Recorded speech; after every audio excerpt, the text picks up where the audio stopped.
आपके अनुसार कर्म ज्यादा शक्तिशाली है या भाग्य? देखिए, दोनों का अपने अपने जगह में बहुत महत्वपूर्ण स्थान है, परंतु कोई यदि कहे कि मैं सिर्फ कर्म योगी हूँ इसलिए सफल हूँ और कर्म ही सारी चीजों को तय कर देता है, ये कहना एकदम से उचित नहीं होगा। या भाग्य ही तय कर देता है, यह भी कहना उचित नहीं होगा। कारण ये है, एक एग्जाम्पल को समझ लीजिए।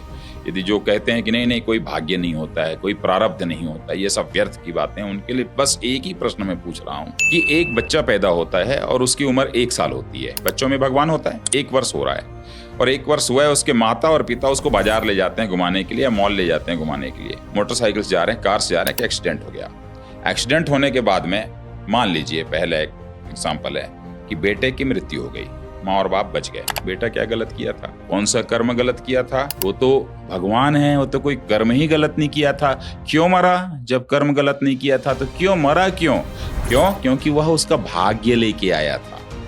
तो भाग्य क्यों लेके आया था कि 1 साल में मर गया? क्योंकि प्रारब्ध कर्म उसका पीछा कर रहा था, प्रारब्ध भाग्य उसका पीछा कर रहा था। अब मान लीजिए दूसरी ओर पलट दीजिए उसको कि बेटा बच गया और माँ और बाप दोनों मर गए। रोज होता है घटनाएं, हम पढ़ते हैं।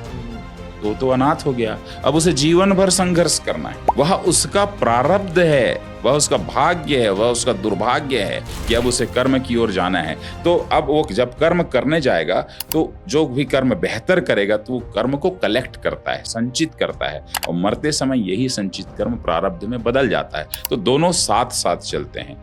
कर्मों के माध्यम से अपने भाग्य को संचित, जो कर्म होते हैं उसे संचित कर सकते हैं भाग्य को, जो आगे चल करके आपके काम आता है। इसलिए कर्म का सिद्धांत तो है जी। Talk about it. Run it up. Like, subscribe.